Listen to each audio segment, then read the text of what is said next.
Cannes. Retour maintenant à Cannes pour le palmarès du Festival de Cannes. Daniel ? Bien, comme les marcheurs de Strasbourg-Paris, nous sommes rentrés dans la grande salle du festival. Nous avons retrouvé un petit peu le calme ici, après le bruit de l'extérieur. Tout s'est arrangé et tout va bien. Bien, nous allons en revenir tout de suite au palmarès du festival. Mais avant, je voudrais quand même vous présenter le lieu où nous sommes, c'est-à-dire la grande salle du Palais des Festivals. C'est dans cette salle que tous les soirs, tous les jours, toutes les après-midi, le matin aussi, même de 8h à minuit, si on veut, on peut voir des films. Nous sommes, nous, installés tout à fait en haut, c'est-à-dire les places les plus chics, France Roche. C'est les places des vedettes. Voilà. Alors, comme nous sommes des vedettes, nous en occupons les places des vedettes. Monsieur Bromberger, il y a très longtemps que vous venez au Festival de Cannes? Et depuis toujours. J'ai toujours été au Festival de Cannes. J'ai même essayé d'aller au premier festival qui n'a pas eu lieu, celui d'avant-guerre. Et le premier festival d'après-guerre où la façade est tombée. Il y avait la façade du palais, là. La façade du palais est tombée. De ce palais qui n'était pas terminé, il y a eu un horrible orage et la façade est tombée. Mais ça n'a pas empêché déjà le festival d'être passionnant. Il est tombé à cause d'un mauvais film ou il est tombé parce que la construction n'était pas bonne? Je crois que la construction et puis qu'il y avait qu'il y avait vraiment un problème, le problème que nous avons en ce moment, il pleuvait, il ventait, voilà. Etc. Et en plus, le problème d'aujourd'hui, c'est qu'on a de temps en temps de la musique qui nous vient dans les oreilles, mais c'est pas désagréable, il faut s'accommoder de tout. De toute façon, on a donné le prix à un film musical. Voilà, alors on va en revenir plus calmement maintenant au palmarès du festival, avec d'abord peut-être le premier prix, la Palme d'Or, qui a été attribué au film japonais France. Oui, alors ce film est un film qui se déroule à la fin du XVIe siècle, au moment des guerres, des affrontements entre différents hobereaux japonais. Et c'est un film qui est à la fois un film de guerre et d'action, mais c'est aussi une sorte de méditation sur le pouvoir, c'est-à-dire sur la réalité du pouvoir.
Bien, au moment où nous reprenons l'antenne après cet extrait du film japonais, nous avons l'arrivée de Michel Piccoli, qui a été primé, lui, avec le prix de l'interprétation masculine. Nous allons y revenir tout à l'heure. Je voudrais d'abord que vous nous expliquiez, France, un petit peu ce film qu'on n'a pas eu le temps d'expliquer avant l'extrait qu'on vient de voir. Le film de Kurosawa, c'est un film sur la réalité du pouvoir, et qui explique que le pouvoir peut être exercé par quelqu'un qui n'existe pas. Et on a vu récemment avec, par exemple, l'agonie très prolongée de Tito, qu'un pays peut être gouverné par une sorte de consortium de hauts dignitaires il leur suffit pour exercer ce pouvoir que l'image du pouvoir existe, que la réalité d'un corps ou d'un visage existe. Et dans ce film, c'est un double qui remplace le personnage principal. Et dès qu'on s'aperçoit que le double n'est pas le vrai maître, les choses s'arrangent très très mal. Monsieur Bromberger, qu'est-ce que vous pensez de la Palme d'Or pour ce film japonais? Je trouve que c'est très justifié parce que le film est remarquable, et aussi parce que Kurosawa est un immense metteur en scène, dont tous les films ont été importants dans l'histoire du cinéma, aussi bien de Dekanen que son dernier film, que Barberousse, Sala, qui sont merveilleux, et vraiment je suis très content que cet homme soit enfin couronné. Bien, France Roche, on va passer au premier prix ex-aequo. Oui, maintenant, oui, Old Jazz de Bob Fosse, qui est un film, disons, ça serait plutôt une comédie musicale autobiographique, où Bob Fosse raconte la mort de quelqu'un qui pourrait être lui. C'est un danseur, chorégraphe, metteur en scène, qui brûle sa vie par tous les bouts, qui court après les femmes, qui court après les succès, et qui meurt d'une crise cardiaque, mais qui meurt en chantant « Je vais mourir », et qui danse et qui chante sa mort. Bien, alors nous allons voir un extrait de All That Jazz de Bob Fosse.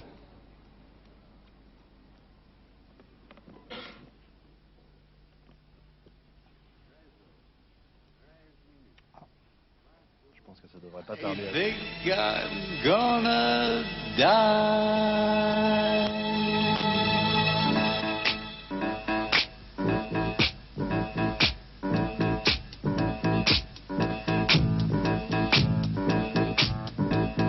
Bye bye love, bye bye sweet caress, hello emptiness, I feel like I could die.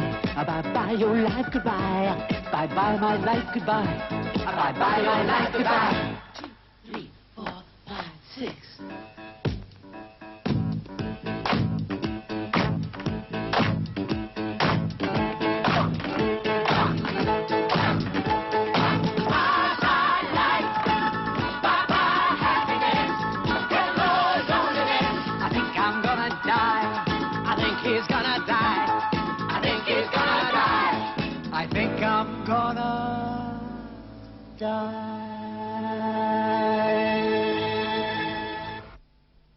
Je pourrais demander tout de suite à Monsieur Bromberger ce qu'il pense de ce film.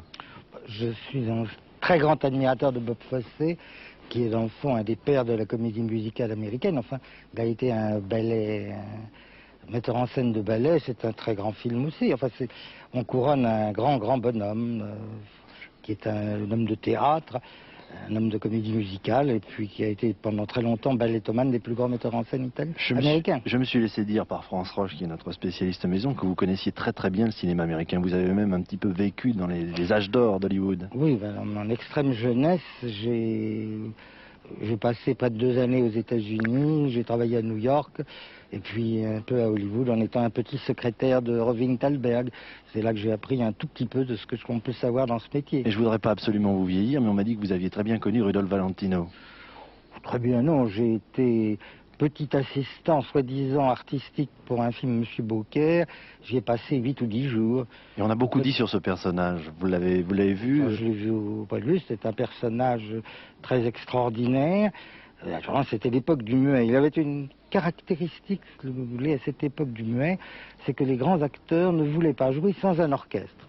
Et sur le plateau de Valentino, je crois qu'il y avait un orchestre de 40 musiciens, 50 musiciens. Et pourquoi faire? Ah ben pour lui le mettre dans l'atmosphère, pour faire un gros plan. Pour l'exalter. Pour l'exalter, comme dit François. C'était extraordinaire.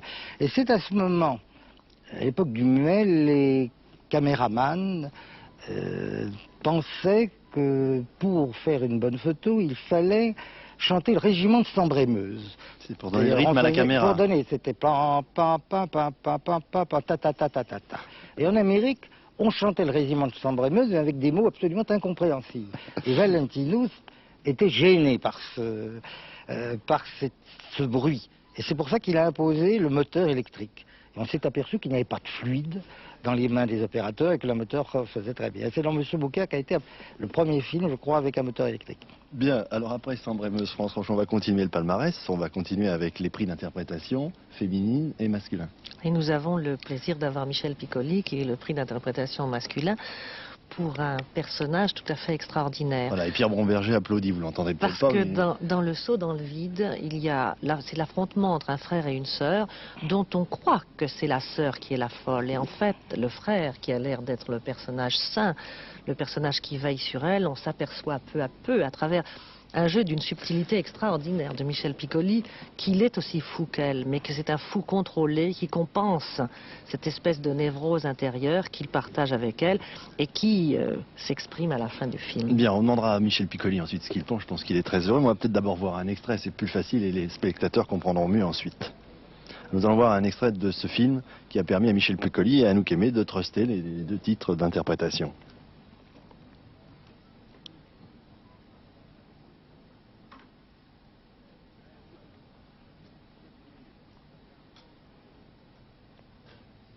Alors j'espère que ces films vont arriver. On a du mal. Voilà.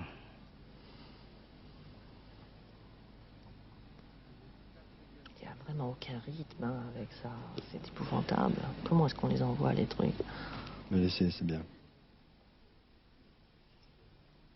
Bon, et maintenant, on n'a plus le retour de son? On n'a plus rien maintenant. Est-ce que c'est sonore ou est-ce que ça passe en muet? Non, non, c'est qu'on n'a pas le retour Pourquoi est-ce qu'on n'a son. pas de retour son? On n'a pas de retour son maintenant? Ah bon, bah, espérons qu'on l'a à l'antenne. Il faudrait peut-être préciser qu'il ne s'agit pas d'un film muet. Non, mais on sent qu'il y a quelque chose quand même. On n'a pas parlé du Rennais, hein. Vous avez oublié le Rennais, hein. Non, mais c'est bien, puisque Michel était là. Il faut parler du Rennais, il ne faut pas l'oublier. Comment? Oui.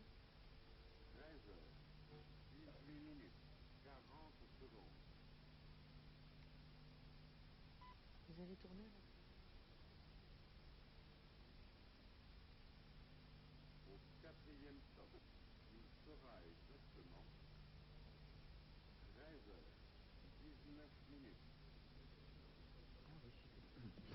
Comme vous avez pu le constater, je crois que nous avons quelques difficultés de son avec Cannes et les extraits de films que nous venons de suivre. Je crois que Daniel Villalian, vous pouvez reprendre l'antenne maintenant. Vous m'entendez? Ben, je l'espère bien, oui Gérard, nous pouvons reprendre l'antenne. Nous n'avions pas le son du film, ça n'est pas un film muet, nous disait Pierre Bromberger, rassurez-vous. On va tout de suite demander à Michel Piccoli d'abord s'il est content de ce résultat. Parce que je dois dire, ce n'est pas méchant ce que je vais dire, mais j'avais pas du tout entendu citer son nom dans les favoris. Ah, vous savez, les mystères des couloirs de l'ONU sont insondables. Mais c'est vrai Cela d'ailleurs, dit- les gens dont on parle beaucoup pendant le festival, généralement, se font coiffer au poteau. Par exemple, Édouard Niermans était donné comme favori pour la Caméra d'Or. Oui, Eh bien, qui récompense c'est Jean le premier Dieudonné film. qui l'a eu. Voilà, on va en reparler avec eux tout à l'heure, Alors, mais ils sont pour là tous les Michel, deux, c'est la donc même c'est qu'ils sont chose. bons joueurs. On a beaucoup parlé de Peter Sellers, c'est Exactement. Michel qui l'a eu.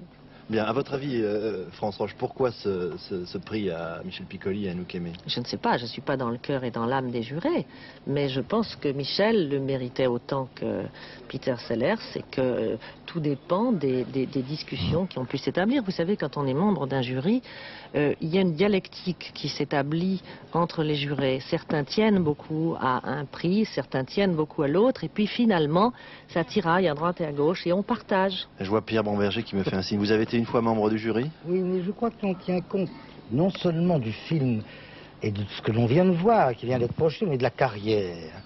Et dans le fond, on récompense un homme non seulement pour ce film où Piccoli est admirable, mais aussi pour tous les autres films qu'il a fait où il a été aussi remarquable. Oui, mais Je crois que c'est cela. C'est un bel événement quand même qu'à Cannes soit créé le prix, ça s'appelle pas comme ça, mais moi je le baptise le prix du couple au cinéma. Ah, vous pensez que ça récompense l'un Pourquoi et est-ce qu'on ne l'autre? créerait pas? C'est le premier prix du couple au cinéma finalement. Oui, il faut forcément qu'il y ait un homme et une femme dans chaque film pour que ça puisse se passer comme ça. Ne voyez pas de mauvaise pensée dans ma tête, ça peut être un homme et un homme, ou une femme et un femme. Le prix du couple. oui, le couple parce est que- une chose essentielle dans l'histoire. Et vous pensez que sans Anouk Aimée comme partenaire, vous n'auriez peut-être pas obtenu le prix? Ce n'est pas ce que je veux dire, mais ça nous beaucoup, ça nous plaît énormément que le Bellocchio ait eu un prix un petit peu nouveau. Ce qui prouve que Bellocchio n'est pas seulement un grand metteur en scène psychanalyste, mais aussi un bon directeur d'acteur. Deux d'un coup. C'est pas mal. Il y en a beaucoup qui l'envieraient. France Roche, on va continuer notre palmarès. J'avais oublié quelque chose en route, c'est le film d'Alain Resnais, Mon oncle d'Amérique. Oui, qui est très caractéristique de ce que fait Resnais. Resnais est quelqu'un qui ne recopie pas Resnais. Chaque fois, il fait un film à travers un auteur. Et cette fois-ci, ce n'est pas un romancier qu'il a choisi pour s'appuyer sur lui pour faire son film, mais c'est un scientifique qui est le docteur Laborie. Et il a fait un film où on étudiait le comportement des hommes en fonction de leur environnement et de leur frustration. Et 3 personnages se croisent dans l'histoire pendant que le professeur Laborie expose ses théories. Ça pourrait paraître justement très théorique et pas du tout. Le film est extrêmement vivant. Et ça pourrait être un chef-d'œuvre de la télévision aussi. Et puis il y a un petit côté quand même leçon de sciences naturelles. On va voir un extrait de ce film. Il nous entend, il nous entend. Mon oncle d'Amérique avec Dan Arène. Avec Gérard Depardieu notamment, Nicole Garcia et Roger Pierre. Et Marie Dubois. Voilà, on n'oublie personne comme ça.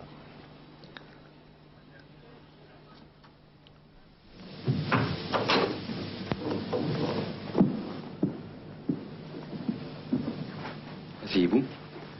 Nous avons bavardé longuement. Non merci, je ne fume pas. Dans notre métier, ça peut être dangereux. Mon cher ami, je vous ai demandé de venir à mon bureau ce matin pour envisager votre avenir avec vous.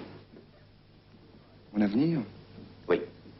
Vous savez que notre société est en pleine mutation et que les fusions successives entraînent toute une série de bouleversements.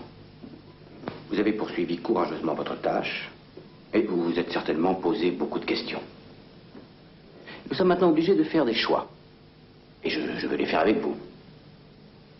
Comprenez bien qu'il n'est pas possible de garder 2 directeurs techniques pour une unité de production relativement modeste. Évidemment. Et puis il faut bien qu'il y ait un chef, et nous avons choisi Vestrat. Dites-le carrément. Je suis licencié. Non, n'est pas question. Au contraire, nous avons pensé vous confier une autre tâche, plus difficile. Vous avez peut-être entendu parler du tissage Brocéliande qui a récemment rejoint notre groupe. C'est à Cholet. Oh, mais je connais. C'est là-bas que j'ai débuté. Nous voudrions le transformer en unité de confection. Et nous avons besoin d'un directeur sur place. Pour habiter à Cholet? Bien sûr.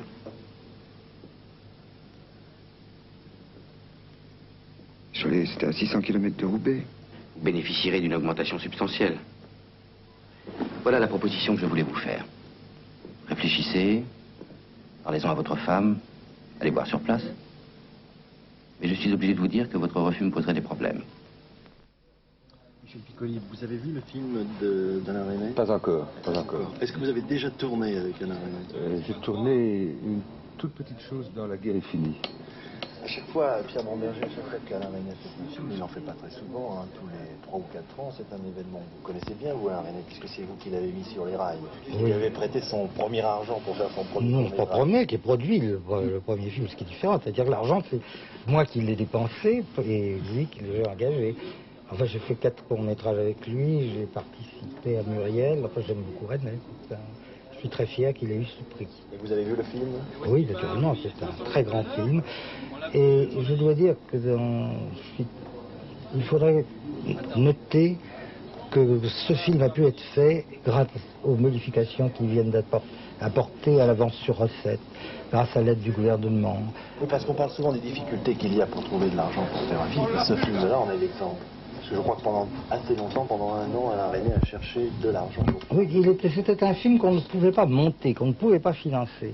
Et grâce à la télévision, et grâce à l'avance sur recette qui était présidée par Kijman à cette époque, on a pu produire le film. Et c'est très important de voir que maintenant on peut produire des films difficiles grâce à l'aide de l'État. Et ce film difficile remporte un prix à Cannes et il a un gros succès à Paris. Il devient très commercial. C'est à la fois un film difficile et commercial. Est-ce qu'on arrive facilement à concilier les deux? Parce que souvent il y a une dualité entre les deux. On essaye de le concilier, nous essayons. N'oublions jamais ce qu'a dit Chaplin sur le spectacle. La seule chose que nous sachons sur le spectacle, c'est que nous n'y connaissons rien. Alors on essaye toujours, on réussit, on ne réussit pas. Bien, on va continuer notre petite liste. Nous allons maintenant parler de la Caméra d'Or. Alors la Caméra d'Or, c'est le prix qui récompense le premier film d'un metteur en scène. D'un jeune metteur en scène. Et alors je ne sais pas. Et puis le vrai lauréat. Et c'est très difficile peut-être de savoir si le film de Denis aura beaucoup de public, parce que c'est le premier film français parlé en patois. Et j'ai l'impression que quand vous avez dû dire bon, je vais faire un film parlé en patois, on a dû vous dire vous êtes fou jeune homme, non? Oui, mais ça n'était surtout pas un souci d'originalité. Ça correspondait à une démarche de cohérence par rapport à un travail sur la mémoire et sur l'histoire qui faisait que la langue s'imposait, parce qu'il était inimaginable que des paysans dans les champs en 1905, en 1910 s'expriment autrement que dans leur langue.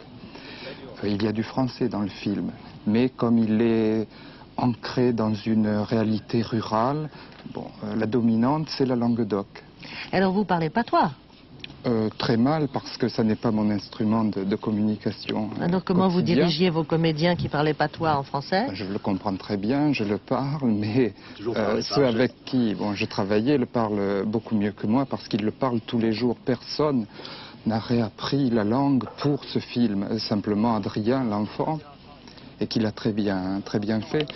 Et moi, je me refuse d'apprendre la langue pour être plus à l'aise. Je la parle mal, je la parle, un peu.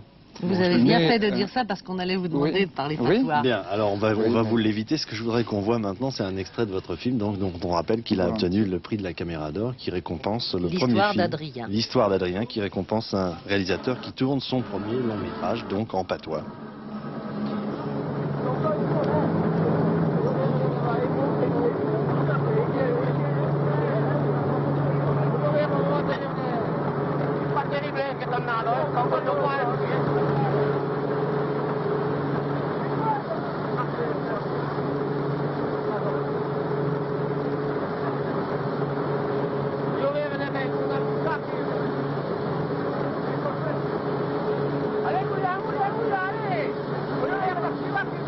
Ma c'est pas possible.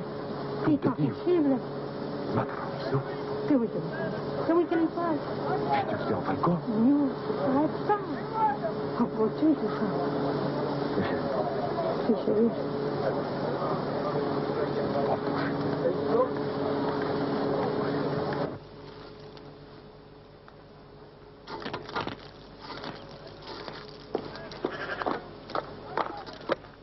Che vuol dire vai? Vai. E che vuol dire? Che vuol dire mai? E chi fai qua? Come sai pas? Fatti nel prelei. Dis dove giù. Bien, nous interrompons la retransmission du journal de Cannes, et pardon à Daniel Bilalian, parce que maintenant, dans 58 secondes, très exactement, Ariane devrait quitter Kourou, mais je vois que le compte à rebours vient d'être à l'instant stoppé. Il vient de s'arrêter, c'était exactement le moment où la puissance électrique fournie par la base, qui est fournie en permanence à la fusée, n'a pas été transférée à la fusée. Il s'est passé quelque chose. Alors dans ce cas-là, il y a un arrêt chronologique qui se passe à 1 minute. Vous voyez, 2 inscriptions rouges qui signifient concrètement que ça ne s'est pas bien passé. Donc on revient automatiquement 6 minutes avant le lancement, c'est-à-dire au début de la séquence qui est entièrement pilotée par ordinateur. Qu'est-ce qui s'est passé là? Alors c'est justement, il y a quelque chose, une liaison entre la base de lancement et la fusée qui n'est pas correcte. Ça peut être un petit capteur, ça peut signifier un décollage dans quelques minutes, hein. C'est rien du tout, mais dès qu'on va le savoir de façon plus précise, on repartira à H-6. Bon, dans quelques minutes, cela signifie 6 minutes au minimum. Par conséquent, nous rendons l'antenne à Cannes, à Daniel Bilalian pour la fin de cette antenne de midi.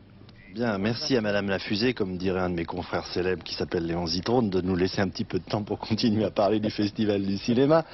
Alors, nous avons vu là un extrait un petit peu bouleversé du film de Jean-Pierre Denis, Histoire d'Adrien, et je vous disais tout à l'heure que nous avions ici le gagnant de cette Caméra d'Or, qui récompense le premier long métrage des réalisateurs, et puis le favori qui lui ne l'a pas eu. Est-ce que c'est très grave pour vous de ne pas avoir eu ce prix? Non, c'est pas grave.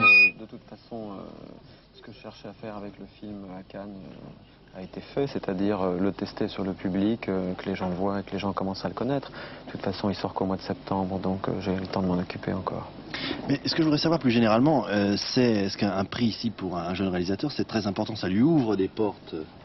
Oui, sûrement, oui. Je veux dire, à partir du moment où ça pointe le regard des gens vers un film, parce que ce qui se passe quand on n'est pas dans la sélection officielle, c'est qu'on est souvent un petit peu en dehors, on est un petit peu délaissé par la presse par rapport au film officiel. C'est normal, d'ailleurs, on ne peut pas tout voir quand on est à Cannes. Tout non plus. Et bon, effectivement, avoir un prix en dehors du prix officiel de Cannes, c'est très très important pour un film. Je suis très content que le film de Denis l'ait eu. Voilà, et vous espérez faire mieux la prochaine fois. Voilà, exactement. Bien, je voudrais qu'on continue maintenant, puisque l'heure s'avance. Nous allons parler parler maintenant, Pierre Brombacher, d'un film qui vous touche de très près, puisque c'est un film qui s'appelle Le Risque de vivre, qui a été réalisé par Gérard Calderon et dont vous êtes le producteur et qui a même obtenu un prix, lui aussi, le prix de la Commission supérieure technique. Alors expliquez-nous en deux mots le thème de ce film dont nous allons voir un extrait ensuite. C'est un film sur l'évolution des espèces et sur l'acquis et l'inné. Et là, dans le fond, c'est le même thème que celui du film de Resnais. Oui, c'est ce que j'allais vous dire. Traité sur des animaux et par des animaux est un film, un document, et non pas un film de fiction. Mais qu'est-ce qui vous a amené à vous intéresser à ce type de film? Vous intéressez à... D'abord parce que je me suis toujours intéressé à Gérald Calderon, dont j'ai produit aussi les premiers courts-métrages, le premier long-métrage aussi qu'il ait produit, et celui-là, parce que je crois que c'est un grand spectacle et un film passionnant. Et vous vous intéressez aussi surtout au progrès technique du cinéma, je sais. Oui, et ce qui est assez étonnant, c'est qu'il ait obtenu le prix de la Commission supérieure technique. Car c'est un film qui est tourné entièrement en 16 mm, agrandi en 35 par les laboratoires Éclair, et qui obtient un prix plus important que des films tournés en 70 mm ou en 35. Et ça, c'est le fruit de vos recherches, parce que je sais par exemple que la Nouvelle Vague a pu débuter grâce à une pellicule que vous aviez découverte. J'aimerais que vous nous racontiez cette anecdote. Non, elle a été aidée par le fait que Reichenbach amateur tournait en 16 mm dans des intérieurs naturels et avec très peu de lumière. Et on s'est aperçu tout d'un coup que la pellicule que fournissait Kodak permettait de tourner en décor naturel. C'est aussi simple. C'est la même histoire que Auguste Renoir allant chez son marchand de couleurs, qui lui dit: j'ai découvert on m'a apporté un tube de peinture au lieu d'un pot. Alors vous pourriez peut-être peindre dehors, en extérieur, et c'est le début de l'impressionnisme. Bien. Toujours des questions techniques qui ont une influence et qui influent l'art. Bien, nous allons voir un extrait donc de ce film, Le Risque de vivre, qui a obtenu le prix de la Commission supérieure technique, un film de Gérard Calderon et produit Gérald Calderon. Un univers qui peut contenir des dizaines d'espèces différentes d'êtres vivants.